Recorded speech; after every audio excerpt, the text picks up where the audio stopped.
This is Focus on Africa from BBC World News. I'm Sophie Ikenye. Our top stories. A trail of destruction across Eastern Africa as floods and mudslides kill 56 people in Kenya alone. More torrential rain is forecast. The mudslide buried the house with my wife and children inside. But my wife struggled and managed to escape with 2 children. 3 were swept away. We begin a week of reports on cancer care across Africa. Today, the patient forced to travel to India because treatment at home is too expensive. I never started any treatment there in Cameroon, so we just came right here.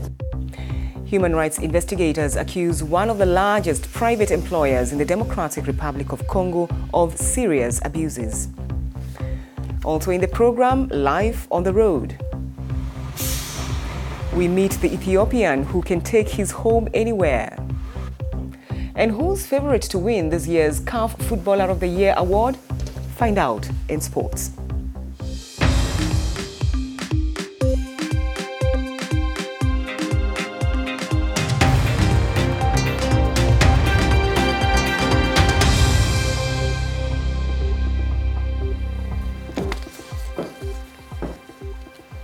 Thanks for joining us on Focus on Africa from BBC World News. Weather experts have warned of more heavy rainfall in the coming days across East Africa. The past few weeks have seen downpours submerge towns in various countries and leave a trail of death. In Kenya, floods and landslides have killed 56 people.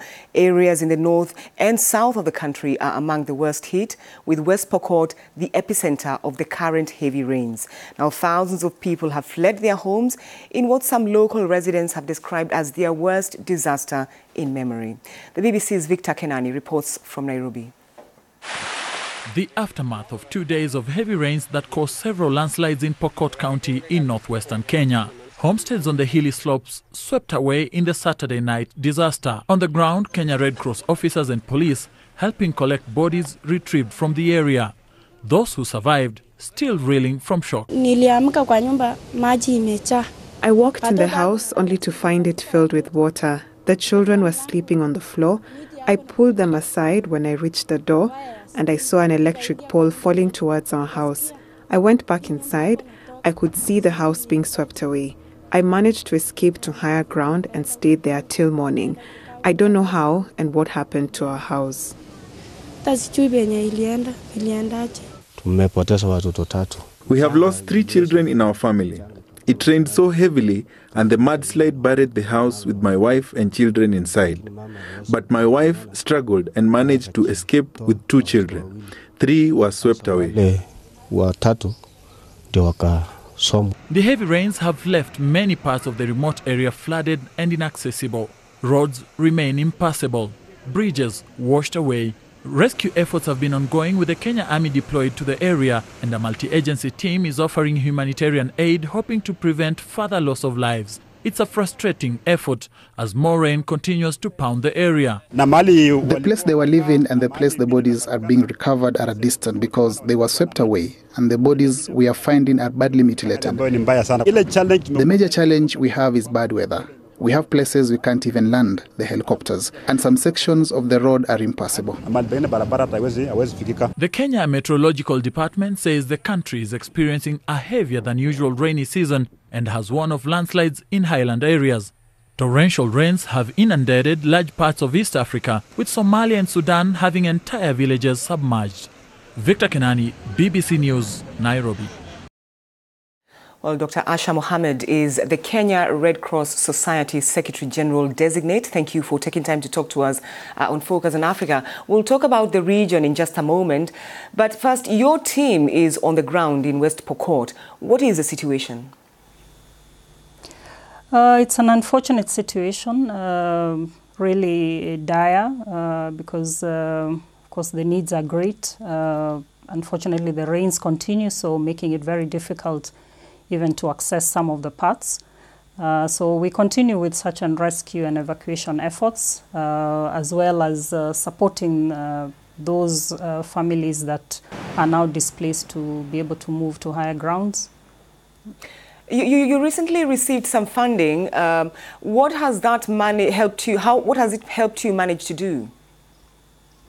Yes, we received some funding from the International Federation of Red Cross and Red Crescent Societies, and with this funding we've been able to distribute non-food items to those that have been affected in other parts of the country as well. At that time, actually, when we started, when the rain started in October, West Pokot actually, was not in the picture. So we have been responding in the northeast, in Garissa.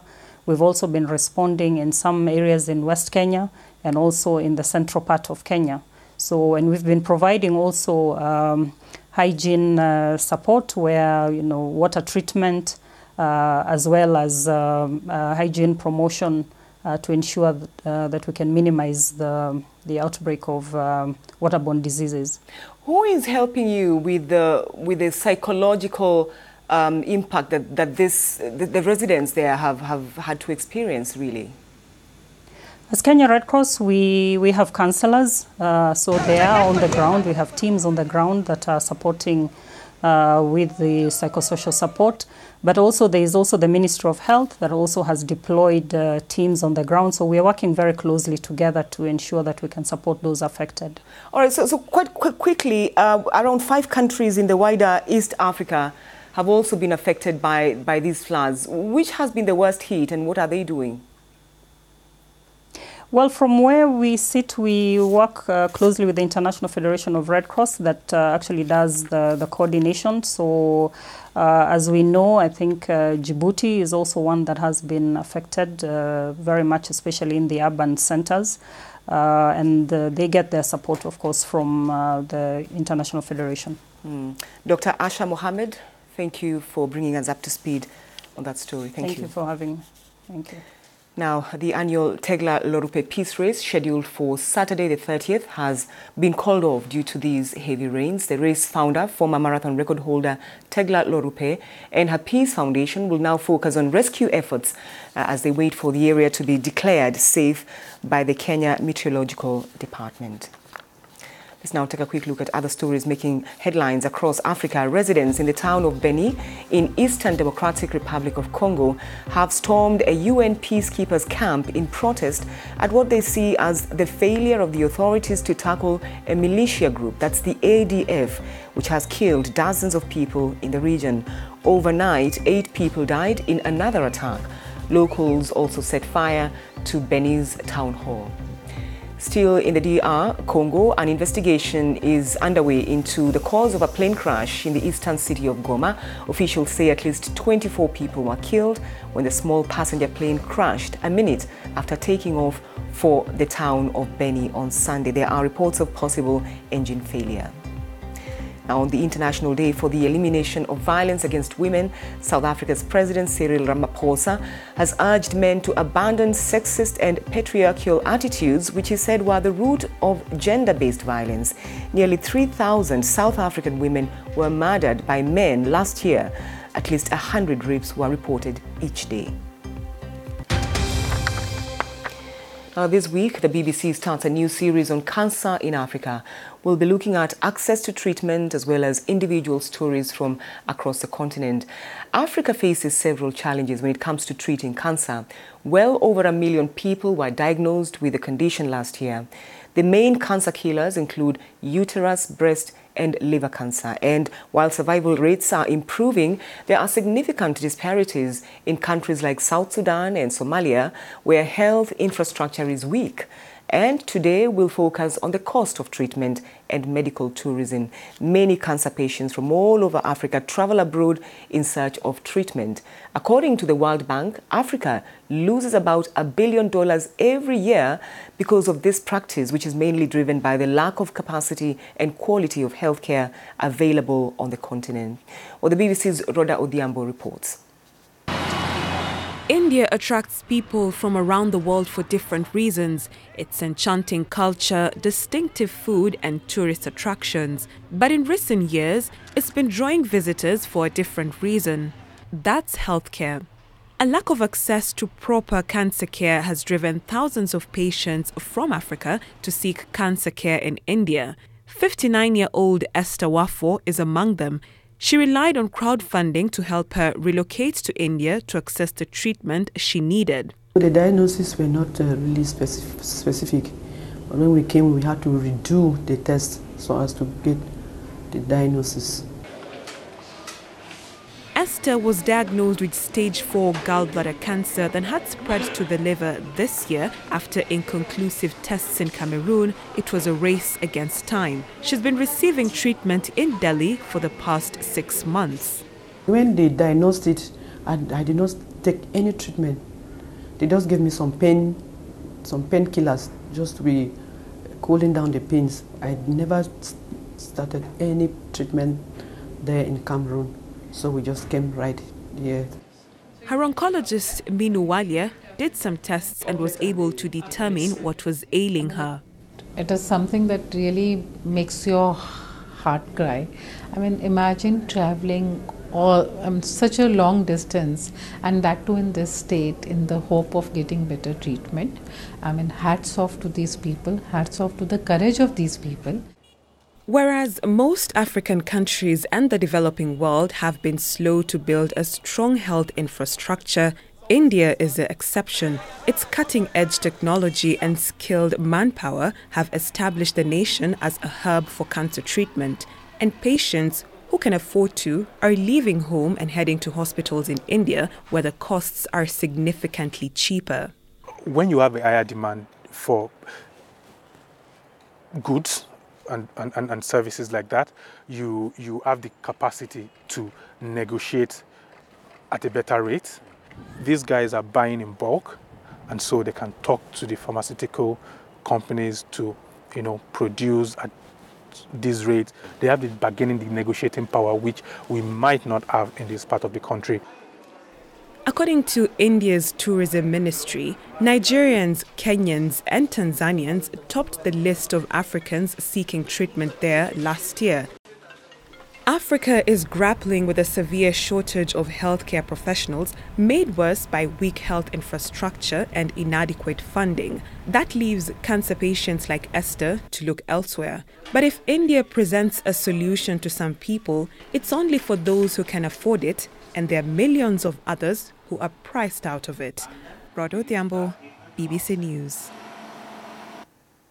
And tomorrow, as part of the week-long BBC Cancer series, we travel to Nigeria and meet Professor Wole Soyinka, Nobel Literature Prize winner, who was diagnosed with prostate cancer in 2014. This is Focus on Africa from BBC World News. Still to come in sports, all hail the Harambee Stars hero Michael Olunga after he banged in 8 goals for his Japanese club side Kashiwa Reysol at the weekend.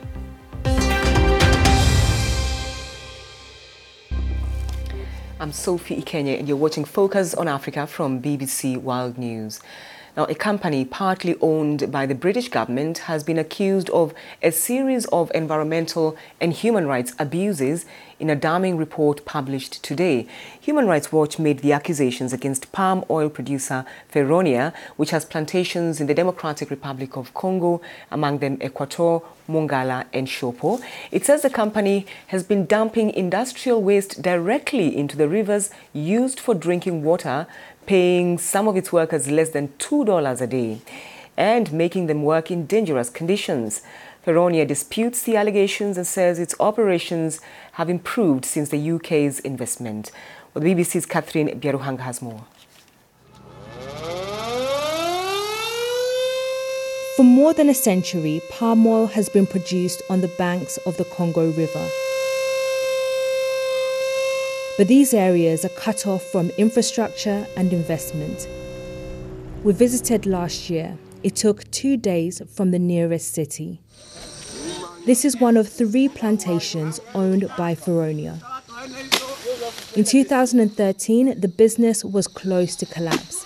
Through its development bank, CDC, the UK stepped in to save it, eventually investing $50 million.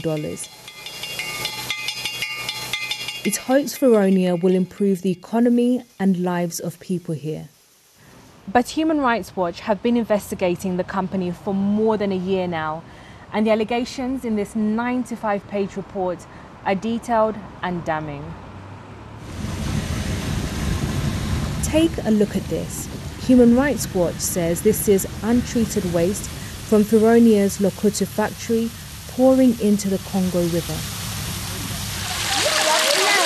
This is the effluent produced at Yaligunda. The rights group claims it's ending up in drinking water sources.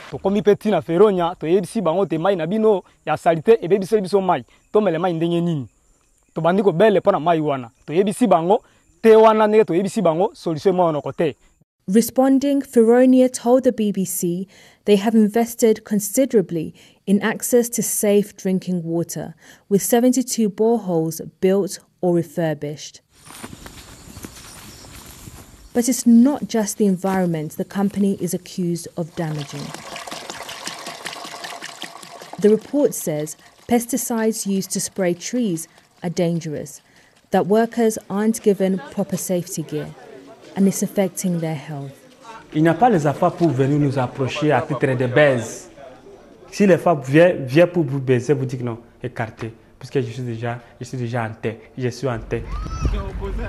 Feronia told the BBC, "We have spent $360,000 on protective equipment in the last 3 years.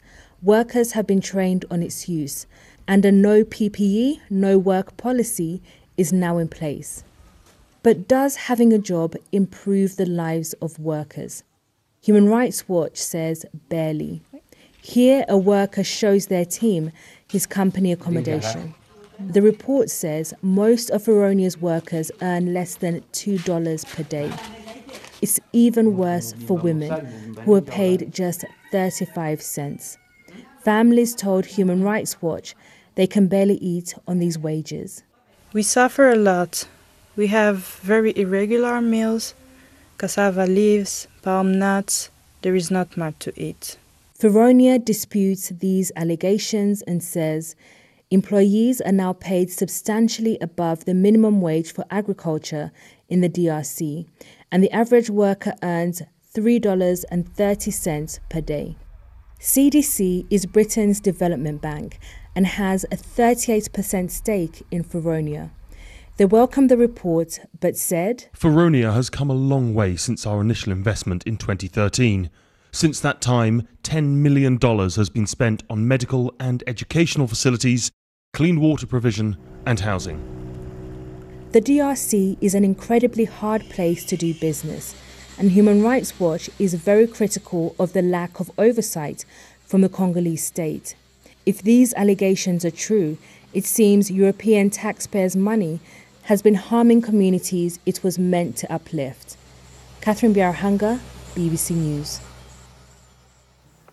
You're watching BBC Focus on Africa. Let's find out what's happening in the world of sport. Peter. Many thanks, Sophie. Now, 10 of the 30 names in the men's category for this year's African Footballer of the Year by CAF play their football in the English Premier League. Egypt's Mohamed Salah, who won the award for the last 2 years, is joined on the list by his two Liverpool teammates, Sadio Mane and Senegal, and Guinea's Naby Keita, as well as Manchester City's Riyad Mahrez, who helped Algeria win the 2019 Africa Cup of Nations in Egypt. There are 4 Algerians on the list, along with 3 Nigerians and a Cameroonian. But who are favourites this year? Here's the BBC's Oluwashino Okeleji. From the 30-man shortlist announced by CAF, 5 players stand out for this year's crown. Sadio Mane of Senegal and Liverpool. He finished as joint top scorer in the English Premier League last season and won the UEFA Champions League with his club. He also helped Senegal reach the finals of this year's African Cup of Nations in Egypt. Mo Salah has won the last 2 editions of this crown, as well as finishing as joint top scorer in the English Premier League. He also won the UEFA Champions League. Riyad Mahrez got the big one. He won the English Premier League as well as helped his country to their 2nd continental title in Egypt as well. 2 outsiders for this crown. Odion Igalo of Nigeria, he finished as top scorer in the qualifying for the African Cup of Nations and ended up becoming the top scorer in the tournament proper as Nigeria finished 3rd. Hakim Ziyech has been in fine form in the Dutch Eredivisie. He won the Dutch double with Ajax of Amsterdam. These are 5 players that I think stand a better chance of winning this year's crown. And in the women's category, Nigerian international Asisat Oshoala is joined by 2 other international teammates on the 10 women shortlist. Cameroon's Ajara Nchut and South Africa's Tembi Katlana also make that list. You can find the full list on our website, bbc.com/African football. Now, how about this? Kenya striker Michael Olunga scored 8 goals as his Japanese second-tier team, Kashiwa Reysol, thrashed Kyoto Sanga 13-1 on the final day of the season. The 25-year-old completed his hat-trick before half-time and added another 5 after the break, with his final goal coming in injury time at the end of the match. His incredible feat took him to 27 goals in his 30 games for the club this season and helped his side win promotion back to the top flight. He also scored for Kenya in their 1-1 draw with Egypt in the 2021 Africa Cup of Nations qualifier last week. Former Cameroon midfielder Modeste Mbami has turned down an offer to become his country's new team manager.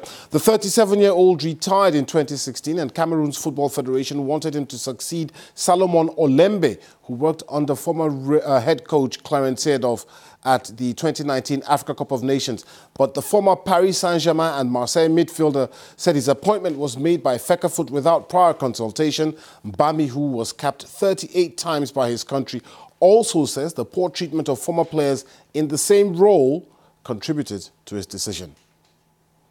And finally, Enugu Rangers of Nigeria have protested against the afternoon kickoffs of their home games in the Africa Confederation Cup, which they say will negatively affect their performance and their gate receipts. Rangers host Egyptian club Pyramid in their first group game at the Nnamdi Azikiwe Stadium in Enugu, southeastern Nigeria, next Sunday at 2 p.m. local time, which is 1300 GMT.